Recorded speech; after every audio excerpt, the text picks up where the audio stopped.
आपदामपहर्तारं दातारं सर्वसम्पदां लोकाभिरामं श्रीरामं भूयो भूयो नमाम्यहम्। आपादमौलिपर्यन्तं गुरूणाम् आकृतिं स्मरेत् तेन विघ्नाः प्रणश्यन्ति सिद्ध्यन्ति च मनोरथाः। ನಾವು ಪರಮಾತ್ಮನನ್ನು ಸೇವಿಸಬೇಕಾದರೆ, ಭಗವಂತನ ಅನುಗ್ರಹ ಪಡಿಬೇಕಾದರೆ ಮಧ್ಯದಲ್ಲಿ ನಮಗೆ ಗುರುಗಳು ಬೇಕೇ ಬೇಕು. ಅಪ್ಪೆಚ್ಚುತೋ ಗುರುದ್ವಾರ ಪ್ರಸಾದ ಕೃತವೇ ಅಂತ ಪರಮಾತ್ಮ ಏನು ಬೇಕಾದ್ರೂ ಮಾಡಲಿಕ್ಕೆ ಸಮರ್ಥನಿದ್ದಾನೆ. ಆದರೆ ಭಕ್ತರಿಗೆ ನೇರವಾಗಿ ಅನುಗ್ರಹ ಮಾಡೋದಿಲ್ಲ ಅಂತ ಒಂದು ಸಂಕಲ್ಪ ಮಾಡಿದ್ದಾನೆ. ಅವರ ಗುರುಗಳು ಯಾರಿದ್ದಾರೆ ಅವರ ಮೂಲಕ ಅನುಗ್ರಹ ಮಾಡ್ತಾನೆ. ಸಾಕ್ಷಾತ್ತಾಗಿ ನೇರವಾಗಿ ತಾನೇ ಬಂದು ಅನುಗ್ರಹ ಮಾಡೋದಿಲ್ಲ. ಉದಾಹರಣೆಗೆ ಅರ್ಜುನ ಮಹಾಭಾರತ ಯುದ್ಧ ಆಗುವಾಗ ಅರ್ಜುನ ಪ್ರತಿಜ್ಞೆ ಮಾಡಿದ್ದ, ನಾಳೆ ದಿವಸ ಅಭಿಮನ್ಯು ಸತ್ತ ದಿವಸ ಪ್ರತಿಜ್ಞೆ ಮಾಡಿದ, ನಾಳೆ ಸೂರ್ಯಾಸ್ತಮಯ ಆಗುವುದರೊಳಗೆ ಕೌರವರ ಕಡೆ ಇದ್ದಂಥ ಸೈಂಧವನನ್ನು ತಲೆ ತೆಗಿತೇನೆ.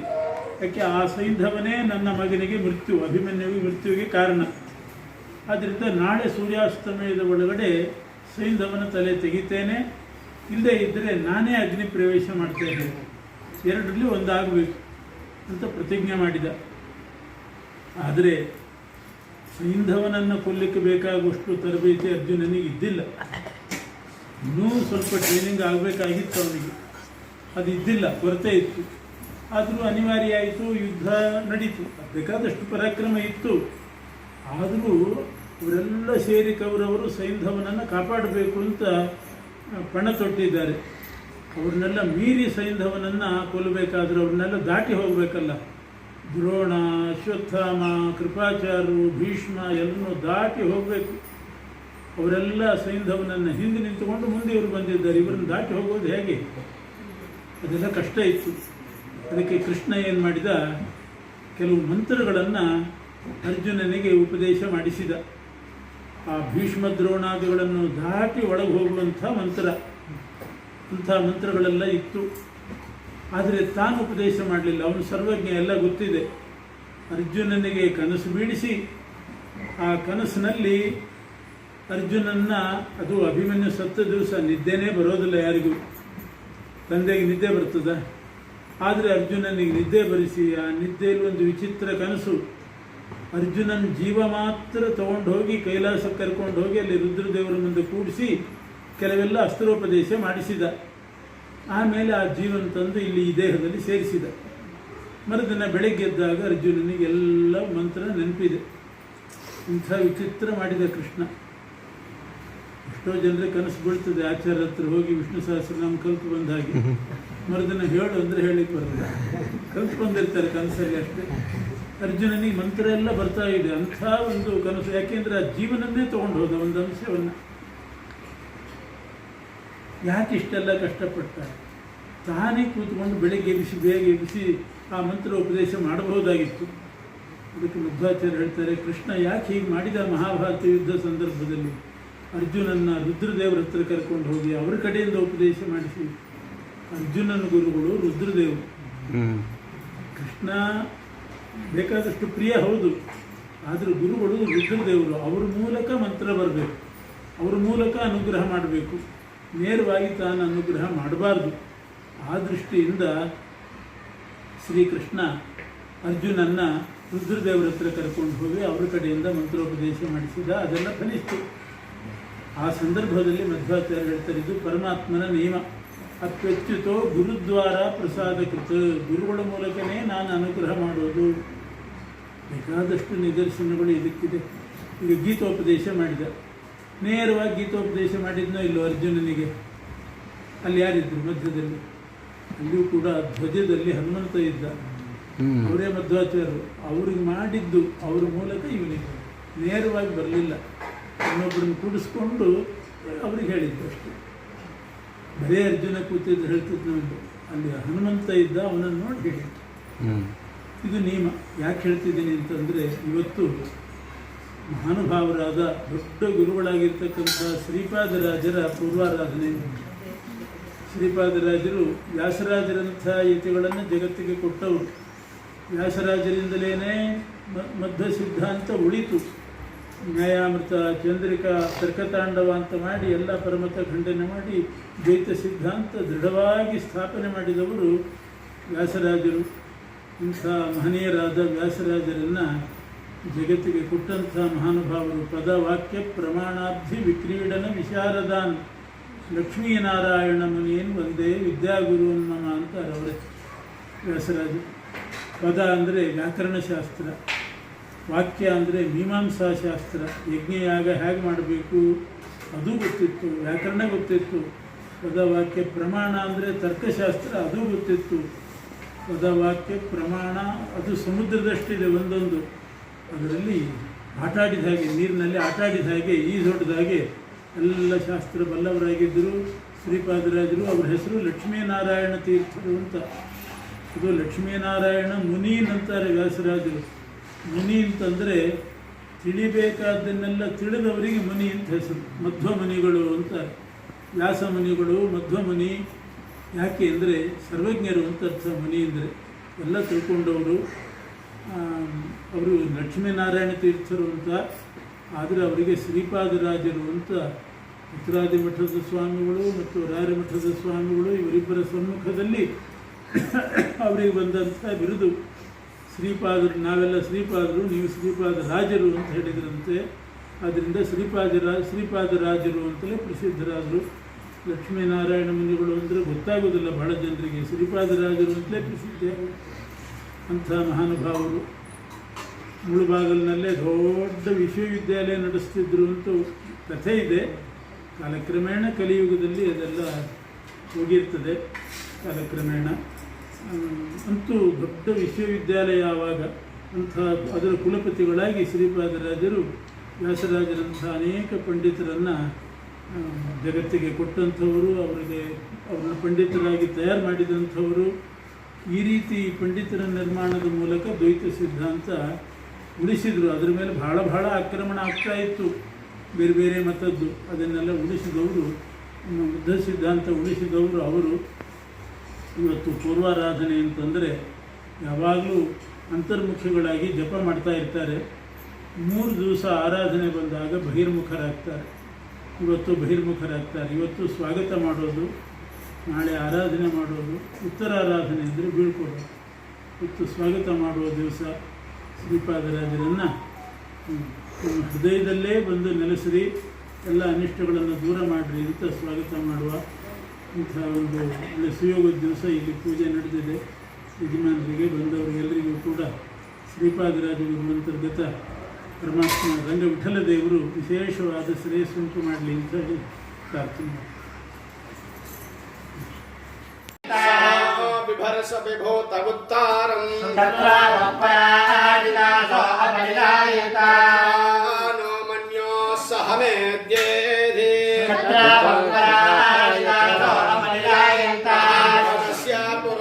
ಸಂಸ್ಕೃತಿ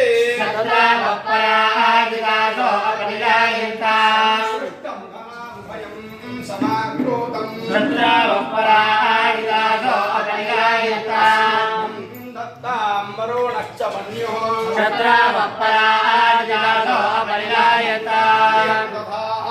ಹೃದಯೇಷು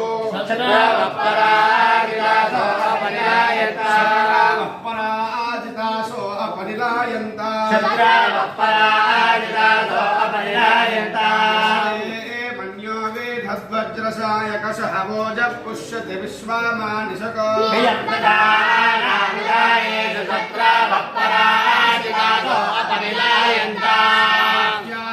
ಸಮಾರ್ಯಂತ್ವಯಾ ಯುಜಾ ಸಹಸ್ಕೃತೇನ ಸಹಸಾ ಸಹಸ್ವತಾ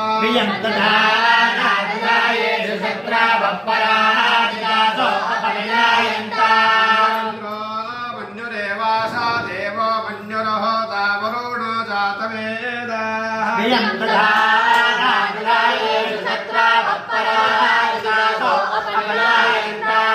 ಮನ್ಯಂ ವಿಷಾಯಿಣತೆ ಮಾನೋ ಶೀರ್ಯಾಃ ಪಾಹಿನೋ ಮನ್ಯೋ ತಪಸಾ ಸಜೋಷಾಃ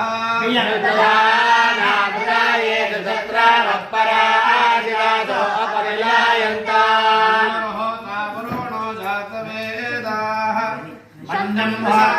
मन्नं विषायते मानो शीर्यात् पाहिनो मन्यो तपसा सजोषाः बियं ददानाविदायेषु शत्रावपराजितासो अपनिदायन्ताम् आक्रोतमस्मभ्यं तप्तां वरुणस्य मन्युः बियं ददानाविदायेषु शत्रावपराजितासो अपनिदायन्ताम् तमसस्तनेयान्तपासा युगा विजाहि शत्रून् अमित्रः वृत्रः दस्युः चरस्वः भयम् आक्रोतमस्मभ्यं तप्तां वरुणस्य मन्युः बियं ददानाविदायेषु शत्रावपराजितासो अपनिदायन्ताम् तमसस्तनेयान्तपासा युगा विजाहि शत्रून् अमित्रः वृत्रः दस्युः चरस्वः भयम्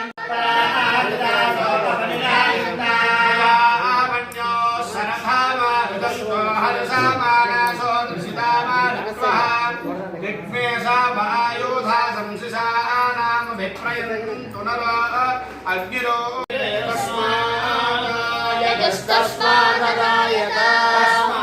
तस्मादस्वादायन्त एके च भयादः तस्मात् जाता अजातयः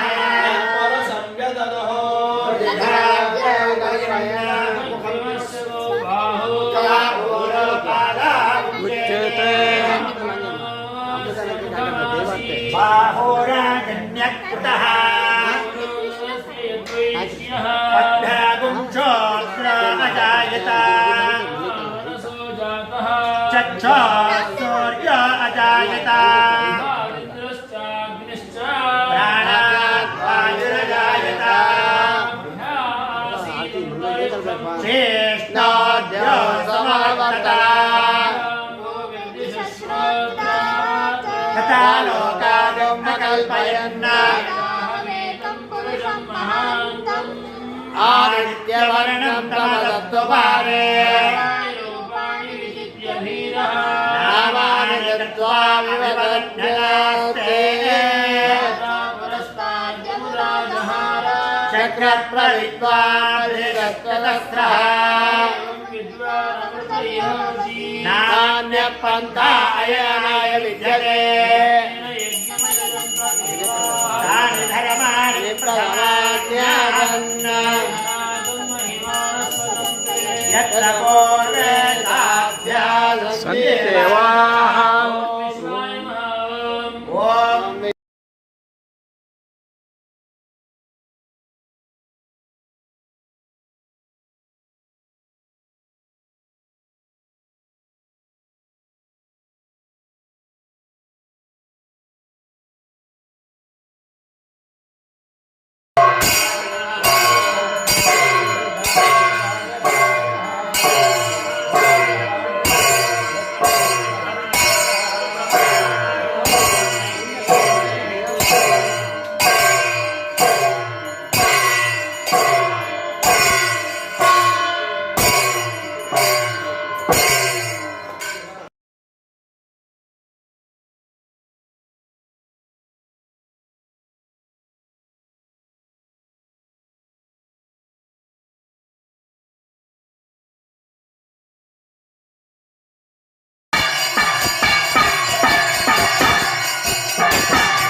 द्वैपायनो भगवान् सम्प्रमोदात् प्रमादात् कल्कीकरे कालमलात् प्रपातु धर्मावनायोरुकृतावतारः मां केशवो गदया प्रातरव्यात् गोविन्द आशङ्गव आत्तवेणुः नारायण पातु सदात्तशक्तिः मध्यन्दिने विष्णुरनीन्द्रवाणी देवोपराह्णे मधुः क्रगन्वा सायं त्रिधामावतु माधवो माम् दोषे ऋषिकेश उदात्तरात्रेर्वीतयेतो वधु पद्मनाभः श्रीवत्सलक्ष्मः पररात्र ईशः प्रत्यूष ईशोऽसि धरो जनार्दनः दामोदरो यादनुसन्ध्यं प्रभाते विष्णु श्रीमान्